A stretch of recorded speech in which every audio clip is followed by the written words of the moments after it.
Продовжуємо інформаційний ранок на телеканалі АТR. Я Єлизавета Цереграцька. Це програма «Саба». Ми будемо говорити наступні півгодини на тему Донбасу, на тему того, що наразі відбувається на сході країни. І запросили ми у студію гостем Вадима Валько, юриста Донбас-СОС. Доброго ранку, пане Вадиме. Доброго. Ну, напевно, варто почати з останньої новини, в принципі, яка пролунала. Зокрема, Павло Клімкін переконує усіх, і він написав про це пост у соціальній мережі, про те, що найближчим часом нам будуть надані, виправте мене, якщо я неправильно кажу, протитанкові комплекси «Джавелін», правильно? Так, це високоточна зброя. Високоточна зброя. Як ви вважаєте, тобто наскільки велика вірогідність, що нам її дійсно передадуть? Вже є інформація про те, що ними також користуватиметься Грузія, але Грузія їх закуповує. Ми ж їх просто просимо нам надати, тому що, знову ж таки, зважаючи на нашу ситуацію. Що це нам дасть, якщо ми все ж таки їх отримуємо, наслідки, які будуть? Мені здається, тут більше питання до військових, так, якщо ми їх отримуємо, які там характеристики технічні цих комплексів, і чи є це цією зброєю, як кажуть, зброя, яка міняє правила гри, так, і може вплинути кардинально на ситуацію. Але якщо міністр закордонних справ держави навіть у Фейсбуці постом говорить про щось, то, мабуть, це не просто так, він знає більше інформації, якісь переговори ведуться, але ми повинні розуміти, що надання зброї, оборонної зброї, в тому числі «Джавелінів», це такі повинна пройти певна процедура Сполучених Штатів, це і рішення Нижньої Верхньої Палати, і затвердження там президентом США, тому я не думаю, що це буде в найближчі тижні, але по суті про ці «Джавеліни» і надання якихось інших видів зброї вже говорять там більше 2 років, насправді. Пане Вадиме, давайте тоді будемо говорити про тему, яку обговорюють усі і дуже активно. Зокрема, це президентський законопроект про реінтеграцію Донбасу. Він був вже проголосований у першому читанні. Що ви можете сказати, ваша оцінка цього закону? На жаль, важко зробити оцінку, оскільки немає тексту законопроекту саме між першим і другим читанням. Пройшло декілька засідань Комітету нацбезпеки і оборони. На сайті комітету в картці законопроекту немає самого тексту, ні порівняльної таблиці. Не до кінця зрозуміло, які правки були враховані. Зокрема, було подано між першим і другим читанням більше 600 правок, і 250-60 з них було враховано або частково враховано, чи враховано редакційно, і до кінця не зрозуміло, так, який це буде законопроект, винесений саме в зал для голосування. Єдине, що можу сказати, що в одному з засобів масової інформації з'явився цей текст, який начебто буде подаватися в зал для голосування, і він достатньо сильно відрізняється від того, що було проголосовано в першому читанні. Там є певні негативні моменти, як на мене. Я для наших глядачів поясню, що зараз у нас в ефірі можна бачити пряму трансляцію з Михайлівської площі, де відбуваються заходи з нагоди відзначення річниці Революції Гідності. Зокрема, відтепер, 21 числа, відзначатимуть в Україні День високомобільних десантних військ. Власне, з цієї нагоди зараз і відбуваються заходи на Михайлівській площі, тож можна спостерігати наживо, як це відбувається. Ми будемо зараз продовжувати розмову, і можна буде спостерігати паралельно за тим, що там відбувається. Якщо говорити, знову ж таки, повертаючись до Павла Клімкіна і теми Донбасу, планується, США постійно говорить про те, що нам нададуться кошти, нададуться озброєння, летальне озброєння. Якщо говорити, знову ж таки, про вірогідність цього надання, на вашу думку, ви як юрист Донбас-СОС, що можете сказати?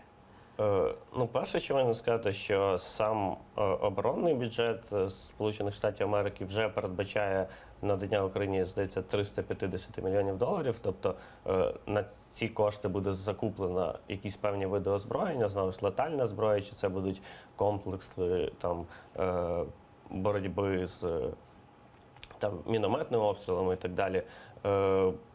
Я думаю, що все-таки якісь певні речі відбуваються в плані того, що найближчі місяці буде зміна політики, і в тому числі оця ситуація, коли Грузія може закупити це озброєння, я думаю, що вплине на те, що Україні також буде чи надано, чи на цю суму оборонного бюджету закуплена якась певна частина цього озброєння, в тому числі джавелінів. Тепер про полонених, тому що, знову ж таки, ця тема зараз найбільше обговорюється. Зокрема, після того, як Віктор Медведчук повернувся з зустрічі з Володимиром Путіним з Росії, де вони говорили про обмін полоненими. Україна має віддати 306 осіб і отримати має від бойовиків з полону більше 70 українських громадян, які зараз там у полоні.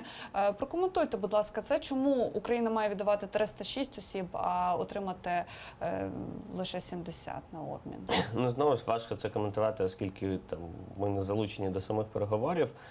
Я думаю, що повинен все-таки працювати тут принцип, що якщо є можливість там повернути наших громадян з полону, то це потрібно робити. Єдине, що можу сказати, що дуже важливо, щоб під час цих переговорів включалися як там військовополонені, так і полонені цивільні, так і громадяни, які були засуджені чи перебували в місцях несвободи на момент початку там проведення АТО чи тимчасової окупації. І ці засуджені, які вже там дехто відбув покарання і перебуває в цих місцях несвободи, вони також повинні бути в списках цих обмінів. І знову ж це все йде в процесі мінських мирних переговорів. Це окремий пункт цього мирного плану. Тому, звичайно, його там потрібно виконувати, а вже безпосередньо формат, кількість – це, мабуть, питання до учасників цих переговорів. Пане Вадиме, от вчора ми обговорювали ситуацію на Сході, на Донбасі, зокрема з добровольцем з АТО, який буквально щойно там звідти повернувся минулого місяця, в кінці 27 числа. І він говорить про те, що ми задавали йому запитання, власне, як він ставиться до ось цих мінських перемовин, домовленостей, зустрічей у мінському форматі.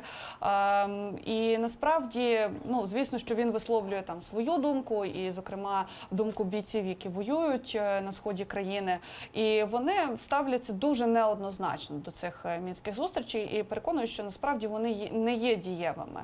Що ви можете сказати про такі зустрічі, перемовини? Ну, мені здається, якщо метою цих переговорів, так, там, протоколів, меморандумів є повернення території, так, з людьми, а на сьогоднішній день територія ще не повернута, то, мабуть, так, можна сказати, що вони не до кінця виконують свою функцію.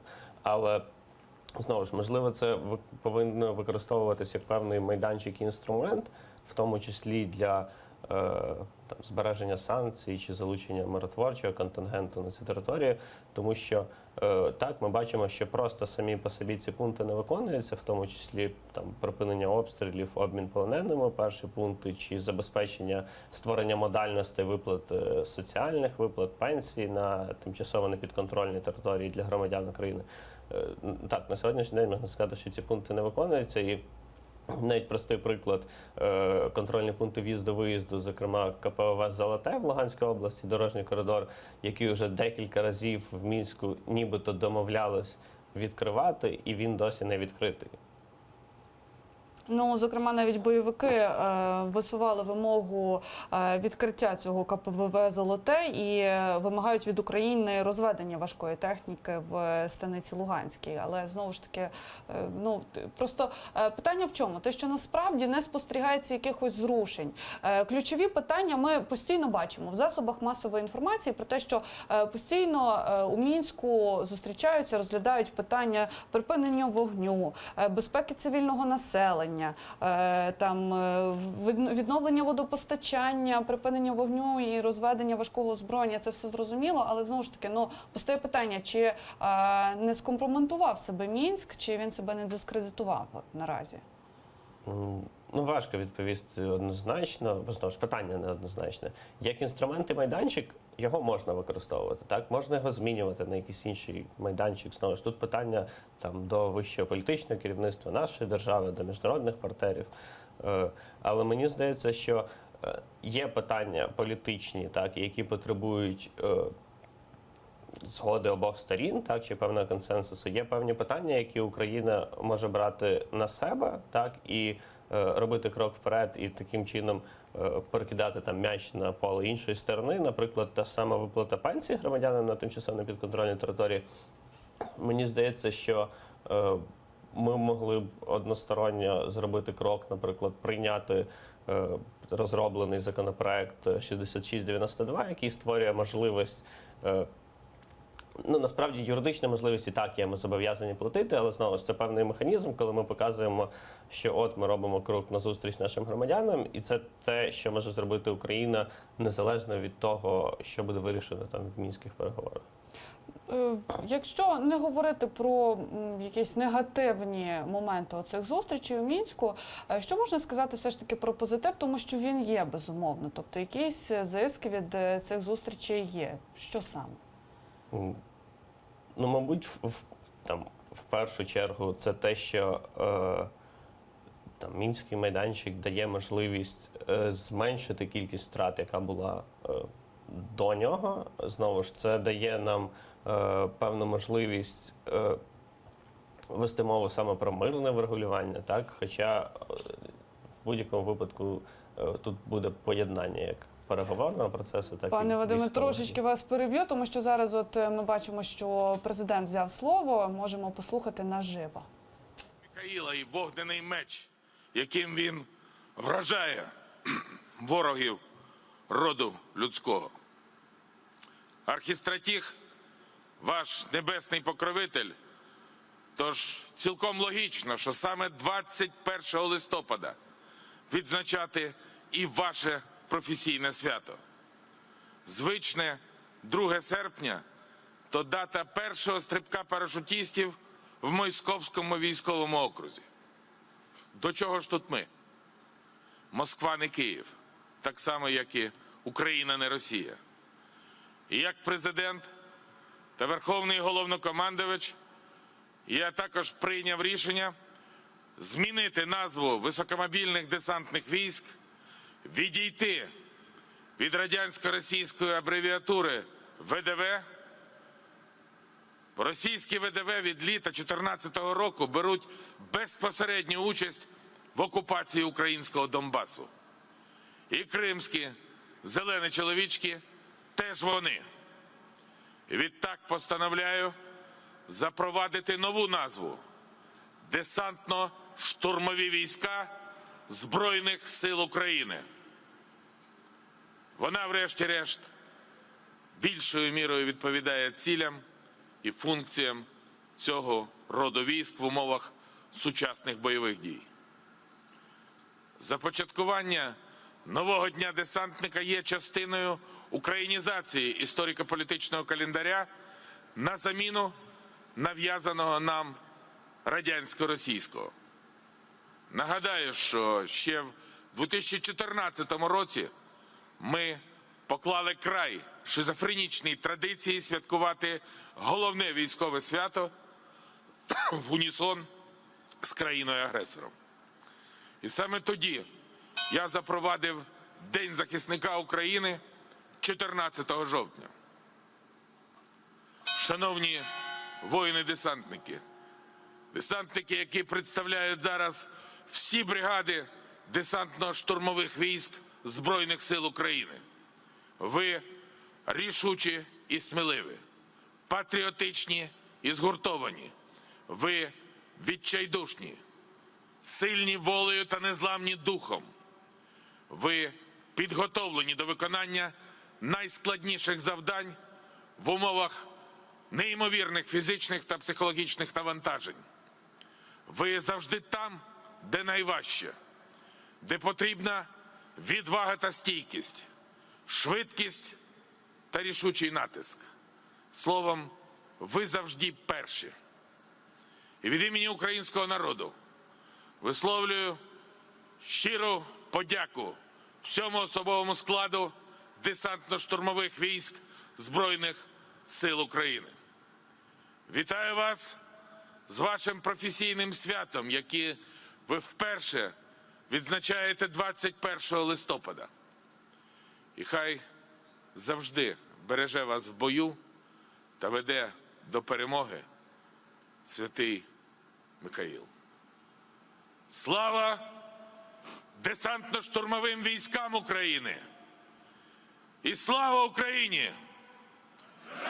Слава! Розпочинаємо. Власне, ось ми щойно почули від президента Петра Порошенка інформацію про те, що відтепер немає назви ВДВ, а тепер в нас є десантно-штурмові війська України. Власне, і 21 листопада – це день, коли вони відзначають своє професійне свято. Це день десантно-штурмових військ України. На жаль, це все, що ми встигли з вами обговорити. Пане Вадиме, Вадим Валько, юрист Донбасу, сьогодні говорив з нами про ситуацію на Донбасі. Зараз ми перервемося знову на декілька хвилин, після чого ми повернемося у студію. Буде цікаво, я обіцяю, не перемикайтесь.